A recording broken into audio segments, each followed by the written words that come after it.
Live from the Business RadioX studio inside Renaissance Bank, the bank that specializes in understanding you. It's time for North Fulton Business Radio.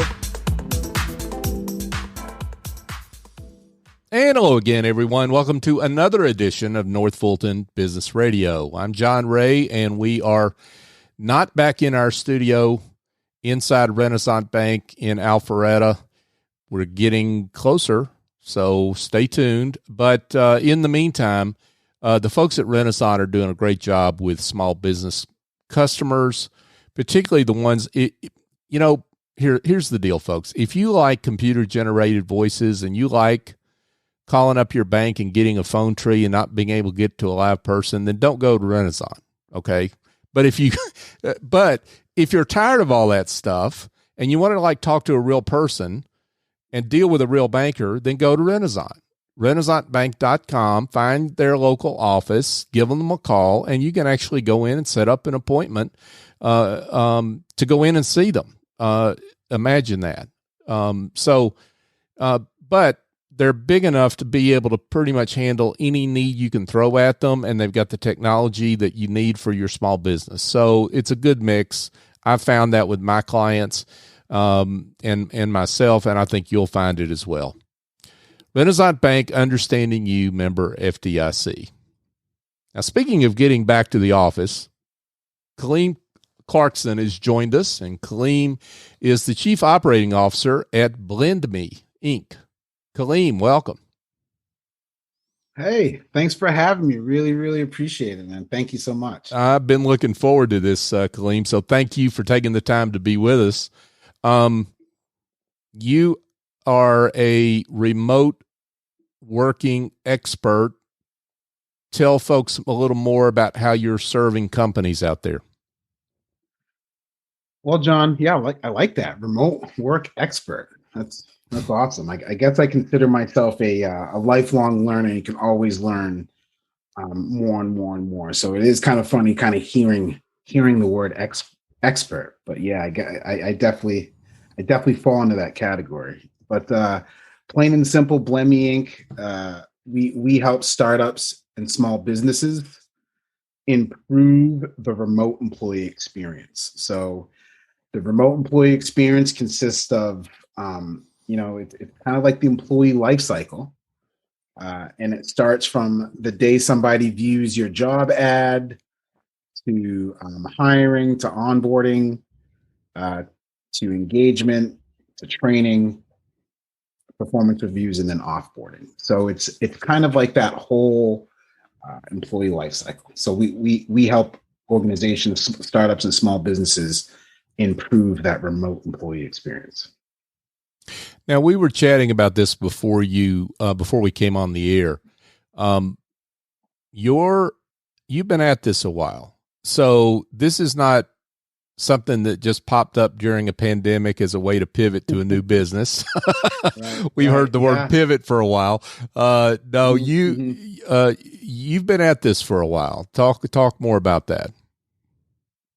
Yeah. So, I mean, there's nothing wrong with new experts coming Sure. out. That's what's great about, innovation. Mm-hmm. So, but we kind of put ourselves a little bit in that. We call ourselves the OG crowd of remote work. We incorporated in 2013. I guess I'll tell you a little bit about our story. My partner and I were both from the state of Maine. That's right. State of Maine, representing the 207. And we moved down to Atlanta, Georgia in 2008. And my partner, she got her master's degree, the CEO, Jennifer Cameron. She's the CEO of BlendMe Inc.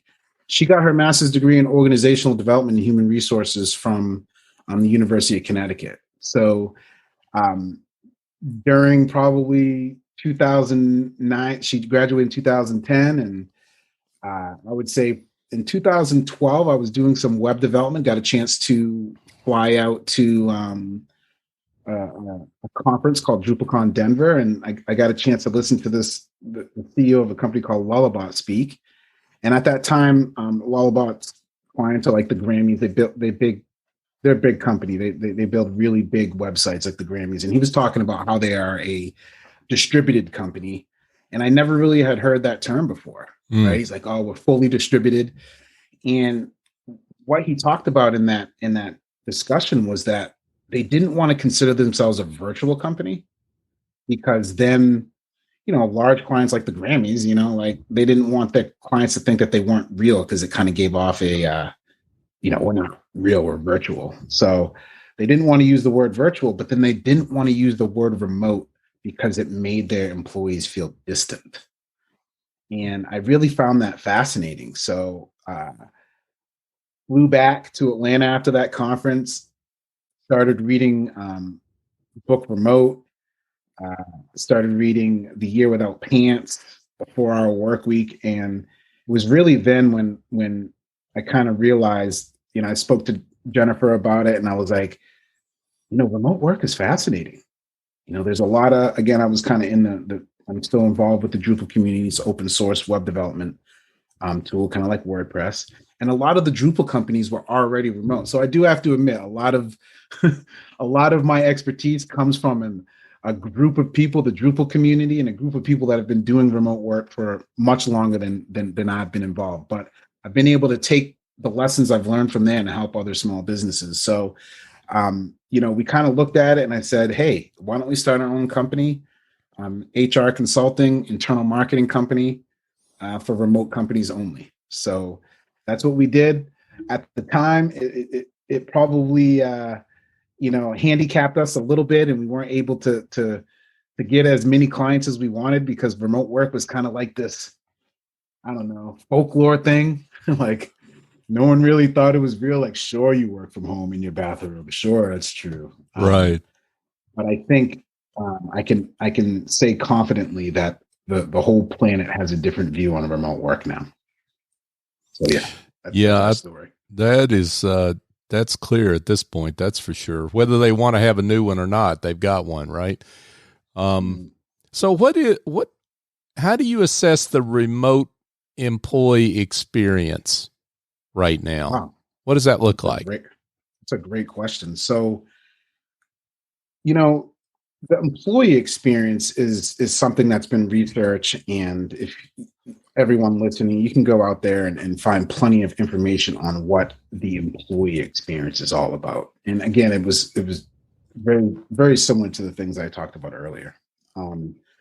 But at Blend, we were just kind of looking at it, and we were thinking, well, we got to have something, a little unique. We just don't want to recite what everyone's saying. We kind of just thought about, are there any things unique to remote work versus a co-located company or brick and mortar? And I mean, honestly, there really kind of isn't, because you can apply the principles on both sides, right? Like, you just want to have a great culture and a great place to work. But what we found is that there are two important philosophies, two pillar philosophies that it takes to implement remote work well. And the first one is trust. As soon as we went remote, how many organizations were Googling? If you look at the Google search results, how many organizations people started Googling remote work monitoring, or monitoring my employees while working remotely? Right. Like software to monitor whether my employees are working. So yeah, that's not what we would call a trust culture. So trust is critical, right? You have to trust, as an employer, you have to trust that your employees are going to get the job done.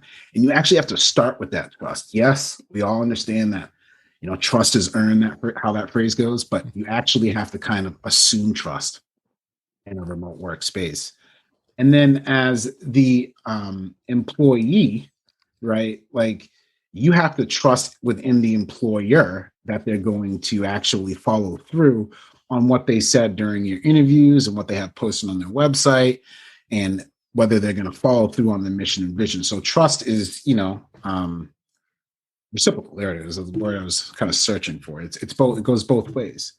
And then the second piece is responsibility. We've thought about this a lot, and basically, again, the employer, organization has to be responsible in the fact of they need to make sure that the employee has everything that they need. They need to make sure that the employee has a good at-home workspace. If that employee doesn't have a good workspace, they need to ensure that they can give them a co-working allowance where they can go somewhere and actually get work done. So there's some responsibility on the employer. And again, resources to get the job done correctly, right? No different than being in the office. But then you also have responsibility on the employee, right? The employee has to raise their hand when they have a question. The employee has to reach out to the manager when something doesn't seem right. The employee, when they're feeling disconnected, has to take on a little bit of the responsibility of being connected. So we decided to come up with, and the reason why I explained trust and responsibility is we came up with our own assessment called TREE, the remote employee experience. So you can go to our website, fill out our assessment. It's only takes a few minutes. And it's just some basic questions. And then you'll get kind of like a score after you fill it out. We'll send you an email with the score and a little PDF explaining kind of where your remote employee experience is at that moment. So yeah, that's how we assess the remote employee experience. Folks, we're here chatting with Kaleem Clarkson, and Kaleem is the Chief Operating Officer at BlendMe.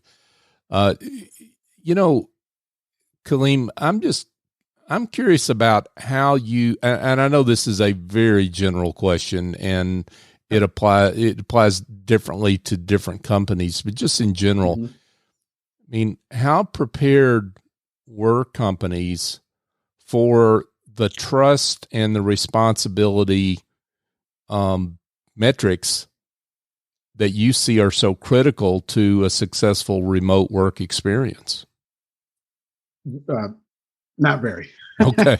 Not very prepared. And I guess, again, that's a huge generalization, right? Like, yeah, sure. Obviously, there are organizations who had already adopted workplace flexibility and some sort of remote work. I know certain government agencies have been doing this for a while. United States Trade Association, PTO, I think. And even in Georgia, Georgia has a telework policy. So yeah, of course there were organizations that were prepared, but a majority, especially in the small business to medium business market, not prepared at all. And the reason why is that establishing a trust first culture and establishing that responsibility takes a lot of work, right? It takes a lot of intentionality, and it takes you away from your quote unquote direct revenue generating business task. I say direct because everything has, that's our job, to attach everything to a business outcome, but everything isn't 100% direct. So yeah, most organizations, and even today, most organizations just tried to copy what they were doing every single day in the office on Zoom, and that's actually why we've heard so much about Zoom fatigue and disconnectedness and stuff like that. But yeah, very unprepared. I would say, 80% of companies were not prepared. You just touched on something that I think is a great point, and I want to make sure that I got that, and I want to make sure to amplify it if I did. What I'm hearing you say is that Zoom fatigue results from companies that have not prepared a trust culture because they're trying to recreate that office environment and keep people on Zoom longer than they really should and ought to. You are, John. I mean, you hit it right on the head, John. That's exactly it. And the really, really, I'm not trying to. Of course, I'm jaded. I'm biased. Right, remote work is going to save the world, in my opinion. Of course, it's the answer to world peace, right? Yeah, it can solve all our problems, right? But at the same time, if you ask yourself, well, it worked in the office. I think a deeper question you got to ask is, did you have a trust culture before? Because did you need all those meetings before? What were the real purpose of those meetings? We're talking about in office. So yeah, trying to copy that. And I think now that you have Zoom, I think in an office meeting, you can kind of float and just be present. And you being present is enough for a lot of those meetings. But it's a little different on Zoom. Like, you're right, your face is right there and the questions are direct. And, people can kind of tell when you're clicking on other stuff and doing other things. Mm-hmm. So you are correct. If you're having Zoom fatigue, back to your statement, there's a good chance that the reason why there is Zoom fatigue is that you have not established an intentionality of how you're going to do things. Therefore, you have to have all these meetings in place. So you're absolutely correct. So what we're talking about here, it seems to me, and again, correct me if I've got this wrong, but it sounds like companies were not prepared for this trust and responsibility culture, and therefore you really have to go apply triage to a company's way of doing business and their culture. Is that accurately describe what it is you help companies do? Yeah. Could you explain a little bit? Can you go a little bit deeper into your explanation of the triage? I want you to go a little deeper. Well, so I can have if they're not response for that question. Yeah, sure. So if they're not prepared for the trust and responsibility culture that they need to have, a culture that's seeped in trust and responsibility, let's put it like that. Right. If they're not prepared for that going into an environment like what we now have, and suddenly those qualities are at a premium for success with a remote employee experience, then triage has to be applied, right? I mean, suddenly you're having to work on this problem while doing business at the same time. Thank you. Yes, you're absolutely correct. So I think the most difficult part for any organization is to justify stopping their daily, tasks that they're used to that generate revenue and prioritizing process. It's very hard, especially for small businesses. Large companies get this, I think government organizations have a much better grasp on this than what people give credit for, because there's a reason why there's so much red tape. People are like, oh, there's so much red tape with government. Well, there's a reason why there's red tape. Somebody did something bad, and they're like, well, let's put some tape down that's red to prevent that from happening again. Right. I mean, it's literally like, I love listening to people talk, well, I don't want to work in government. It's too much red tape. Well, yeah. I'm not going to discredit that, but there is a reason for that, right? There's a reason for that policy. And with smaller businesses, especially with family-owned businesses and businesses who are run, by the owners and stuff like that, it's really, really hard for them to come out of their head and say, hey, it's not saying that you were doing something wrong. I feel like that's the biggest challenge, especially, as a consultant. Hey, we don't have the, coaches, whatever you want to call it, business coach, consultant. That's the biggest challenge that we have. And the challenge is saying, look, I'm not saying you were doing it wrong. You were doing it. You were doing your business, and you know your business better than I do. And I feel like that's the biggest, misconception when you're talking about consultants or you're talking about coaches. We're not content matter experts in your business. We are process experts. Your business is unique, but your process is not. You know what I mean? Yeah. So therefore, what we're doing is we're saying, hey, look, You've gotten by on grit, industry knowledge, whatever it is, your uniqueness, and you're making money. That's fine. But I need you to come over here and we need to talk about what your processes are set up like. So do you have a wiki that people can get access to the information? Can people access information no matter where they are? Okay. Do you have a policy in place are you measuring OKRs?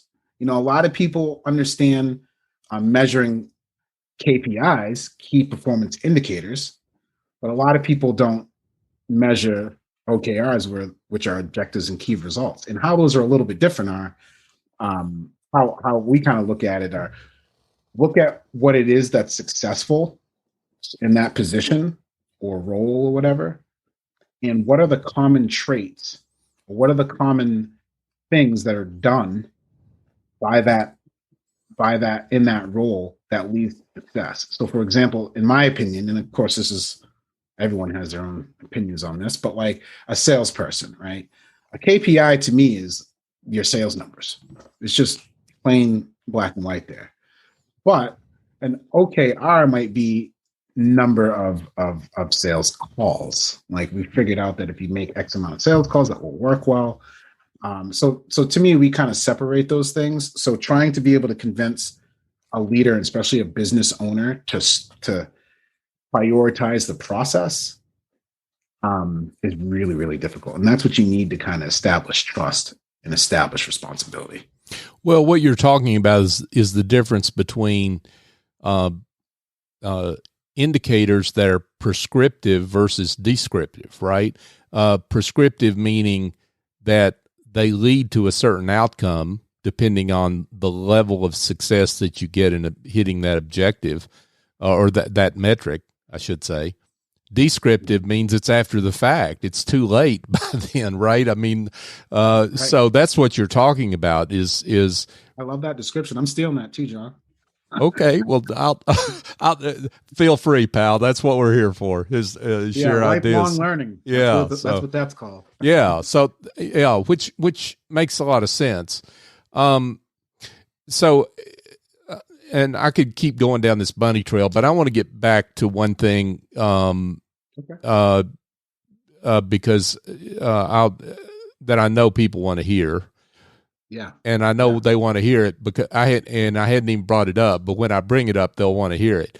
So we were talking before we came on about a fundamental problem that exists right now, which is a tension that exists between the typical employee and how they see the future of remote work versus the companies themselves and what they are expecting. So why don't you describe the findings that you're seeing in terms of surveys that have been done, describe that tension, and then how you see how you see that playing out. Oh yeah, I love this conversation. This is it's really riveting and it's really exciting because I don't know what's going to happen. And the tension that you're talking about, John, is the idea of what employees want moving forward from remote work and workplace flexibility, again, versus what employers want or going to offer. And I think we have to really understand from a idea of so many employees never had the opportunity to experience workplace flexibility using remote work. And now we all have. Mind you, we are in the middle of a pandemic, so I will get to that in 1 second. I do have to get on my soapbox for a quick second. Right now is not, and any of you have heard me talk or speak have heard this. Right now, I'm going to look into the camera for emphasis as well. Right now, during the pandemic, is not the right time to judge remote work. And let me just say that one more time. During the pandemic is not the right time to judge whether you enjoy remote working. And the reason why that is because you need social connections. So we're tribal species. We need to be around other humans. You know, we're not like the hedgehog when I'm out with my daughter watching cartoons. So we have to be able to be around people. I love being around people. I like to high five and a hug after a few beverages. I'm sitting here moving my hands. We like to be around people.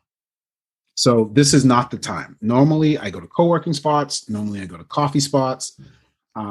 There are ways to fill in the gaps that you're feeling from remote work. But right now we can't fill in those gaps. So if you're feeling some kind of way right now about remote work and you're new to this, you're not alone. And there's some of us who've been working remotely for 20 years. So just kind of a PSA. But back to the tension that you're talking about. What is going to happen after the pandemic is over?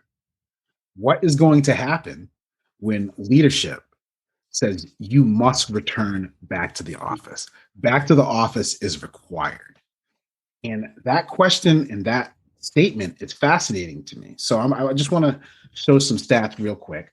A 2021 state of remote work. I love Buffer, by the way. They've been doing the state of remote work since 2017. So go ahead and Google state of the remote work 2021. They do this survey every single year. And this question, just listen to this question and listen to the stats. Would you like to work remotely at least some of the time for the rest of your career? One more time. Would you like to work remotely at least some of the time for the rest of your career? And what that means is working remotely once, twice, there's no numbers on it. It's not necessarily every day. But 97.6% said yes. 97.6% said yes. I want to work remotely at least some of the time for the rest of my career, not just tomorrow. But then further down in the research, they ask, is your company planning on permanently allowing remote work? One more time, is your company planning on permanently allowing remote work? 46% said yes. So that's pretty decent. But 38%, they don't know. And then 16% said no, just we're not going to offer it. So what you're seeing right here, we're talking about establishing trust. And what a trust culture is. And there are a whole bunch of different ways to establish trust.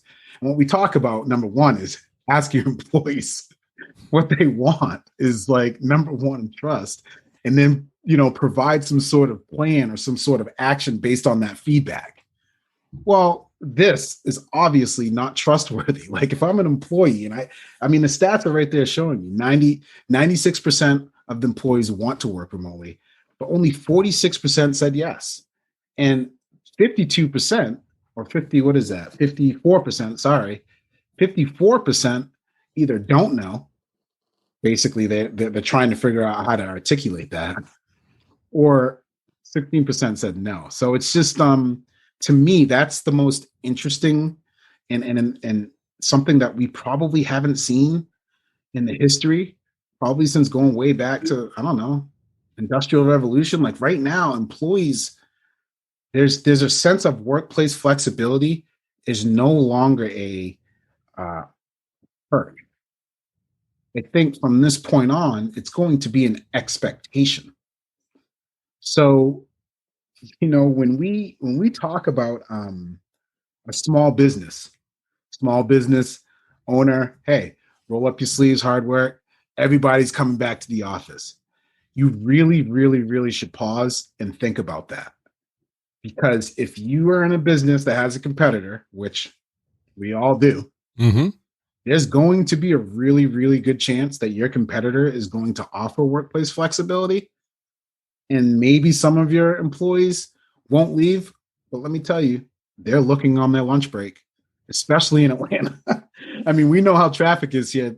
Trust me, that person that drives in on that first day, I just can't wait. I can't wait until the pandemic is declared officially over.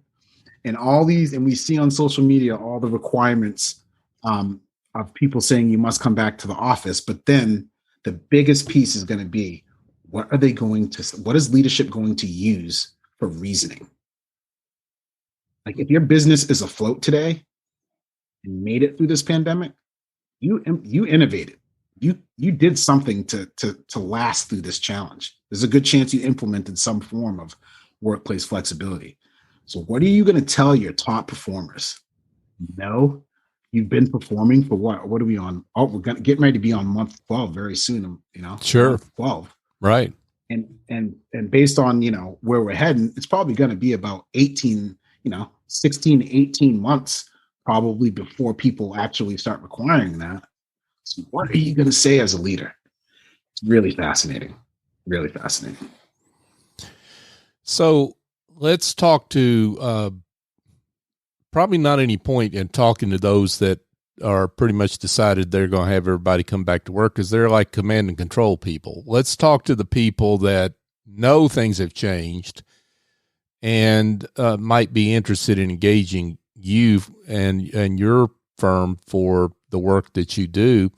They're confused. They don't know what to do. Like you say, there's that percentage of don't know is a big one. I don't know what I'm going to do. Yeah. So 38%, that's a big chunk. That's a big chunk. So let's talk to those folks that don't know. How do you go about assessing what it is they need to do in the go forward post-pandemic period with remote work?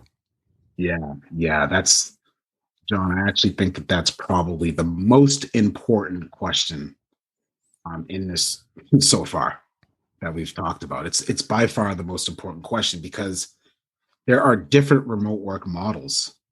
There are multiple models, and you have to do your homework to ensure that you're implementing the model that's going to work best for your business and also for your employees, right?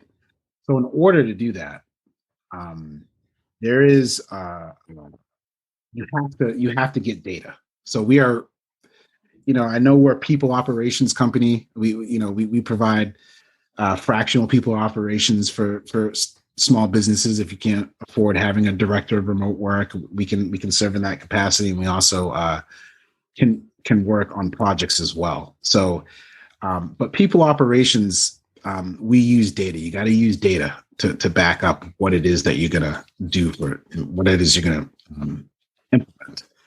And so the first thing that we always say is you have to ask your employees. You have to find out what type of flexibility they need. So, for example, when we're in North Fulton County, right? Like somebody who's in Sandy Springs, Alpharetta, Milton, right? If they're and their office might be, for example, in Midtown, for example, but they have a huge population that's coming from the north, or vice versa. Your office is in Alpharetta. Alpharetta's traffic's pretty intense.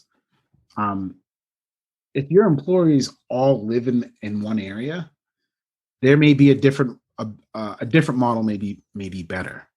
So again, what I would suggest is you have to kind of survey your employees to determine the type of flexibility that they want. Some people want to go into the office. That's another thing that we haven't really talked about too much. Again, I'm a little biased. Remote work is going to save the world. But there's a population that's just more productive in an office. They enjoy the commute. They enjoy being able to switch off and get into remote work. Maybe their home environment's distracting. Sure. Some people may be more effective in the office. Sure. So I would suggest checking out, there's this company called Work Labs, WERKLABS. And what they offer is it's kind of like a Myers-Briggs or personality test for remote work. What that is the research they've done on this is absolutely amazing. It was founded by Annie Dean and I can't say her last name. I'm blanking on the last name, but they sold the company to the Mom Project. But they did this huge research project, and it's in the Harvard Business Review. We can put it in the show notes. But they did this research project, and they realized that companies, and again, the disconnect and the friction, they realized that organizations had a different definition of what workplace flexibility was versus what employees thought. So they started off disconnected. Mm. So in order for you to take the train in the same direction, you all have to be on the same train track. So they created this assessment to categorize each different types of workplace flexibility. For example, some people may need a schedule shift. They need the ability to work at night because homeschooling. We all kind of took that on. Some of us more than others.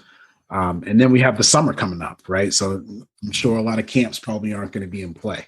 Mm-hmm. So here in Georgia, for some of you that don't know who are listening outside of Georgia, our schools they're going to school, but they have to wear masks. But in the summertime, we're going to be back to figuring out what are we going to do with our young ones all day. So schedule shift might be the type of flexibility that someone needs, and then maybe someone else needs a different workplace here and there, like a different place to work. So again, that's called work labs. And what that does is it just, again, gives you an idea, gives you kind of like a common definition of the types of remote work. Survey your company, determine what the percentages are, and then start looking at how you're going to implement that piece. So sorry, that was kind of a long-winded answer to your question, but I definitely wanted to give people that resource, and you have to actually ask your employees first before you begin planning your implementation. Sure. Now, I mean, we've talked a lot about kind of general ideas, but I really would like to get to some specifics around your company and give you a chance to talk about your successes. Maybe there's a success story that you would love to share about, and you don't have to mention names, of course, unless you're just able to do that, but a success story that you've had in your practice that you're particularly proud of that illustrates some of the points we're talking about. Yeah, let me, I know that and for this, I haven't reached out to my clients to ask them permission, so I'll keep the names out for just the sake of respect.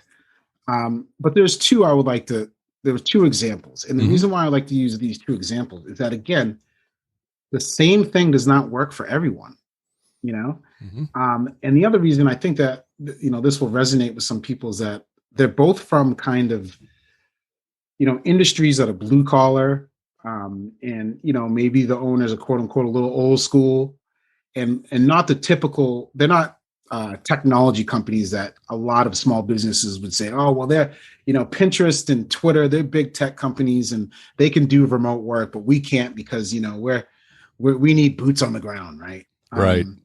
So the first company is a third-party logistics company out of Massachusetts. Third-party logistics, for some of you that know, is kind of the middle person between trucking and the customer. And if you need something shipped from one side of the country to the other side, they take in the order and they find the trucking companies in order for you to get your freight shipped.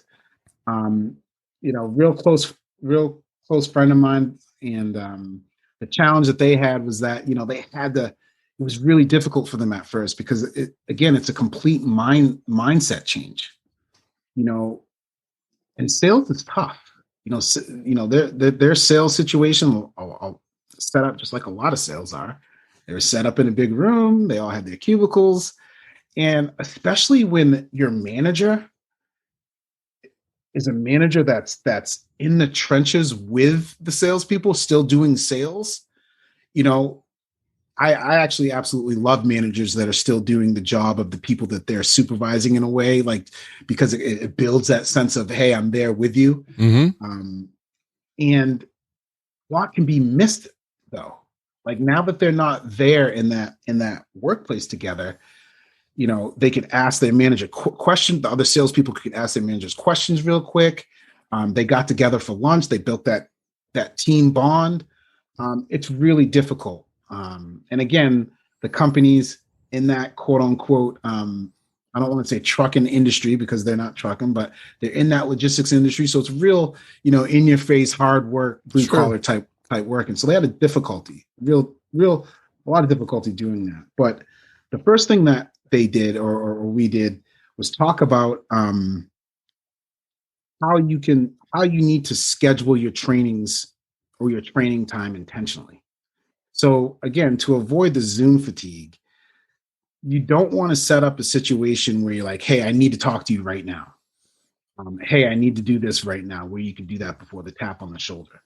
Basically, you have to shift from synchronous to asynchronous. Like you're not working in real time, you're working asynchronously. So that mindset shift was really difficult for them in the beginning. But eventually, my colleague, he started scheduling those training opportunities on the schedule. And now the person knew when those opportunities were coming up and they could actually do training. So scheduled training was really important. And then they shifted from really just, again, it's a sales team. It was a small sales team. It was a sales team. They use the board for sales, ring the bell, get amped up, high five when someone makes a sale. Sure. Well, that wasn't there anymore as much. So they had to kind of shift their measures of success from KPIs, key performance indicators, to OKRs. Like, okay, are you making that many calls? Are you reviewing the accounts and things that they were able to check on without checking with the employee, right? So, I need to talk to you, see how you're doing. Well, I just looked at you've been making the calls. So maybe there's something else in there. I noticed that you weren't looking at the CRM prior to making your calls. So there were other things that they implemented. So that's my one example from the third-party logistics company, where they're fully remote, by the way. They decided to go fully remote because, one, they're in Massachusetts and the cases were really high in that spot. So they've been operating fully remote, their team, since the outbreak. Wow. But another company, a trash and recycling company, again, kind of in that blue collar. This company is based out of Maine. And this is a situation where the founder started the company with one truck and was on the back of the truck throwing trash bags in the back. And she's amazing and hard worker and a woman in the trash industry. So Maine didn't have a lot of cases and I mean, in relative compared to other places like here. So, remote work really wasn't kind of a necessity for this company. Mm-hmm. But workplace flexibility became kind of a necessity. And the reason why is that, well, they still wanted to be safe. So they wanted to reduce the number of people in the office daily.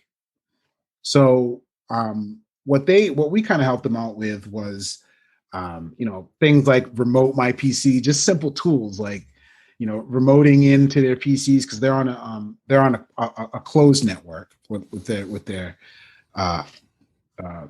routing software and stuff like that. So it wasn't a situation where, they all had laptops and stuff like that. But so we kind of helped them with that. Like, let's find some software that a few of your people can kind of remote into. And do that.